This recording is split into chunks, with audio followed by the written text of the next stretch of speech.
dari 12 IPA 2. Saya Zara Vanessa Adrianova, absen 36. Saya Talita Waida dari absen 33. Ingin melakukan tugas podcast. Yang pertama kita akan membahas tentang Pangeran Diponegoro. Siapa sih itu Pangeran Diponegoro? Pangeran Diponegoro adalah putra sulung dari Sultan Hamengkubuwono III, yaitu raja ketiga di Kesultanan Yogyakarta. Lahir pada tanggal 11 November 1785 di Yogyakarta dari seorang ibu yang bernama R.A. Mangkorawati. Pangeran Diponegoro sendiri mempunyai nama asli yaitu Bendoro Raden Mas Antawiryo. Sejak kecil beliau dididik oleh neneknya di Tegalrejo. Beliau selalu berusaha untuk memperdalam soal ilmu agamanya. Beliau sering mengasingkan diri di tempat-tempat yang jauh untuk bertapa, mengembara, sehingga banyak orang dengan sendirinya tertarik oleh kepribadian yang dimiliki oleh Pangeran Diponegoro. Pangeran Diponegoro sendiri lebih tertarik pada kehidupan keagamaan dan merakyat, sehingga ia lebih suka tinggal di Tegalrejo daripada di Keraton. Peran apakah yang dilakukan Pangeran Diponegoro dalam masa kebangkitan nasional? Pangeran Diponegoro sendiri melakukan perang pada tahun 1825 sampai 1830 yang biasa dikenal dengan nama Perang Diponegoro. Berawal ketika pihak Belanda memasang patok di tanah milik Diponegoro di Tegalrejo. Saat itu ia memang sudah muak dengan sikap Belanda yang sering mengeksploitasi rakyat dengan pembebanan pajak dan tidak menghargai adat istiadat setempat. Diponegoro menyingkir dari Tegalrejo sehingga ia membuat markas di gua yang bernama Gua Selarong. Saat itu Diponegoro menyatakan bahwa perang ini dinamakan Perang Sabil karena perlawanannya menghadapi kaum kafir.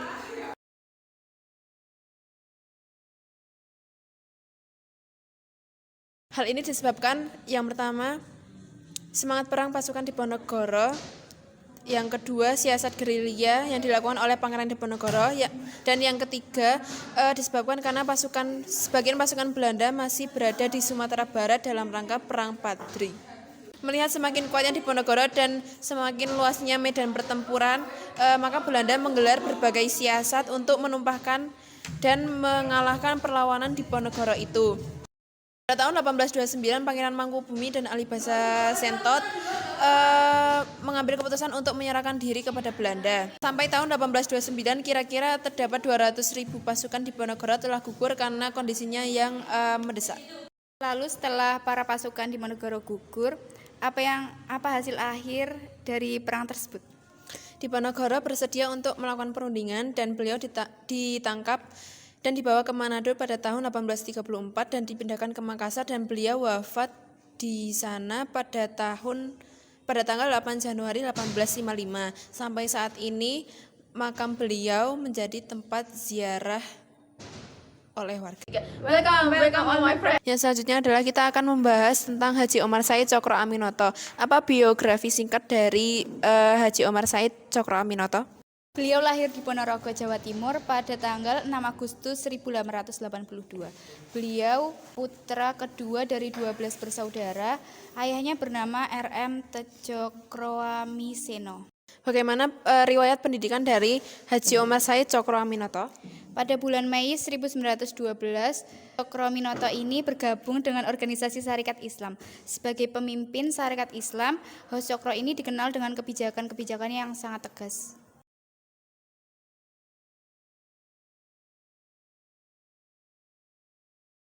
Cokroaminoto ini melakukan pergerakan Serikat Islam yang pada awalnya sebagai bentuk protes atas para pedagang asing yang bergabung sebagai Sarekat Dagang Islam, yang oleh Hos Cokroaminoto ini dianggap sebagai organisasi yang terlalu mementingkan perdagangan tanpa mengambil daya tawar pada bidang politik. Setelah SI menjadi dua kubu ini, pada tahun 1929, SI diusung sebagai Partai Serikat Islam Indonesia hingga menjadi peserta pemilu pertama pada 1955.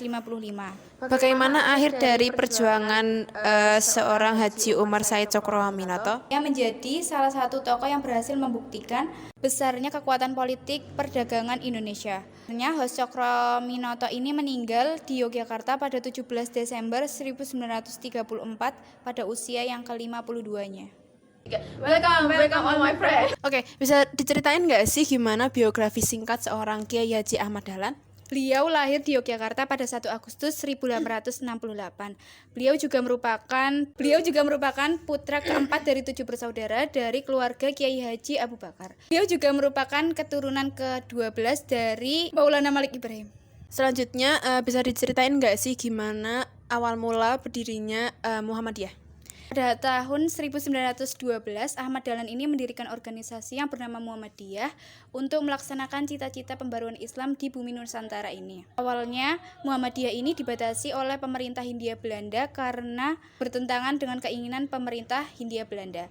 Lalu, kemudian untuk mengatasinya, Kiai Haji Ahmad Dahlan ini menyiasati dengan menganjurkan agar cabang Muhammadiyah di luar Yogyakarta ini berkembang dengan memakai nama yang lain. Gagasan pembaruan Muhammadiyah ini disebarluaskan oleh Muhammadiyah di berbagai daerah luar Yogyakarta, yang kemudian makin lama makin berkembang. Oleh karena itu, pada tanggal 7 Mei 1921, Kiai Haji Ahmad Dahlan ini mengajukan permohonan kepada pemerintah Hindia Belanda untuk mendirikan cabang-cabang Muhammadiyah di luar Yogyakarta. Yang pada akhirnya permohonan ini dikabulkan oleh pemerintah Hindia Belanda pada tanggal 2 September 1921. Kenapa sih kok bisa Kiai Haji Ahmad Dahlan itu mendapat gelar sebagai pahlawan nasional?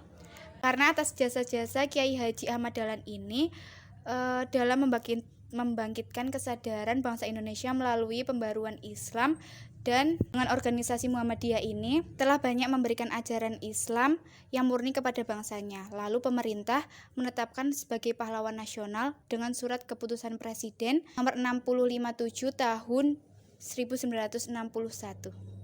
Welcome all my friends. Oke, podcast yang keempat kali ini kita akan membahas tentang Teguh Umar. Jelasin dong biografi tentang Teguh Umar. Teguh Umar lahir di Melabu, Aceh Barat pada tahun 1854. Beliau merupakan anak dari seorang ule balang bernama Teguh Ahmad Mahmud. Beliau merupakan keturunan dari Laksamana Mudananta yang merupakan perwakilan Kesultanan Aceh pada zaman pemerintahan Sultan Iskandar Muda di Pariaman. Oke, lanjut. Bagaimana kontribusi Teguh Umar ini dalam masa penjajahan di Indonesia? Ketika Perang Aceh meletus pada tahun 1873, Teguh Umar bersama pejuang-pejuang Aceh lainnya melakukan perang. Walaupun umurnya waktu itu masih berusia 19 tahun. Pada umur yang masih muda ini, Teguh Umar sudah diangkat menjadi kepala desa atau biasa disebut sebagai Kecik Gampong di daerah Daya Melabu. Kemudian ia berjuang untuk melawan pos-pos Belanda. Teguh Umar kemudian mencari strategi untuk mendapatkan senjata dari pihak Belanda. Akhirnya dia berpura-pura menjadi antek Belanda dan berhasil memasuki kawasan militer.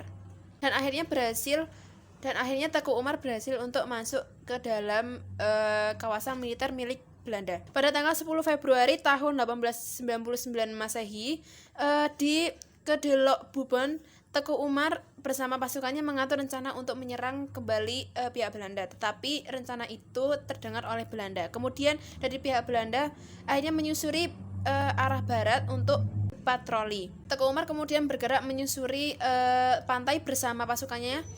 Kemudian tertangkap oleh pasukan Belanda yang telah lebih dulu bersiaga di daerah barat. Oke, lalu bagaimana hasil akhir dari perang tersebut? Hasil akhir dari pertempuran ini adalah pasukan Teguh Umar terkepung dan peluru Belanda yang sempat ditembakkan kepada Teguh Umar mengenai dada kirinya dan usus besar. Beliau gugur sebagai syuhada. Welcome all my friends. Oke, yang selanjutnya kita akan membahas tentang B.J. Habibie. Siapa sih B.J. Habibie itu? Baharudin Yusuf Habibie atau yang biasa kita kenal sebagai B.J. Habibie adalah seorang presiden Republik Indonesia yang ketiga. Beliau lahir di Parepare atau Sulawesi Selatan pada tanggal 26 Juni 1936.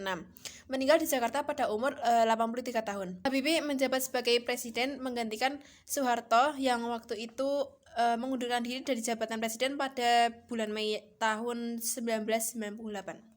Oke, setelah mengetahui lebih dalam tentang B.J. Habibie, lalu bagaimana kontribusi B.J. Habibie ini terhadap masa kebangkitan nasional di Indonesia? Oke, pada tahun 1973 ia kembali ke Indonesia karena mendapat panggilan dari Presiden Soeharto. Habibie kemudian menjabat sebagai Menteri Negara Riset dan Teknologi. sejak tahun 1978 sampai Maret 1998. Gebrakan B.J. Habibie saat menjabat Menristek yaitu mengimplementasikan sebuah visi Indonesia dengan bertumbuh pada riset dan teknologi. Targetnya Indonesia sebagai negara agraris dapat melompat langsung menjadi negara industri dengan penguasaan ilmu, pengetahuan, dan teknologi. Sementara itu, ketika menjabat menjadi Menristek, Habibie juga terpilih sebagai Ketua Ikatan Cendekiawan Muslim Indonesia atau yang bisa disebut sebagai ICMI yang pertama. Habibie terpilih menjadi Ketua ICMI pada tanggal 7 Desember 1990. Welcome all my friends. Yang selanjutnya adalah kita akan membahas tentang Kiai Haji Hasyim Asy'ari. Siapa sih Kiai Haji Hasyim Asy'ari itu? Beliau merupakan pejuang Islam pada masa kebangkitan nasional. Beliau lahir di Jombang, Jawa Timur pada tanggal 14 Februari 1871. Beliau merupakan putra keempat dari 10 bersaudara. Ayahnya bernama Kiai Asy'ari, merupakan pendiri Pondok Selatan Jombang. Ibunya bernama Halimah. Apa sih riwayat pendidikan dari seorang Kiai Haji Hasyim Asy'ari?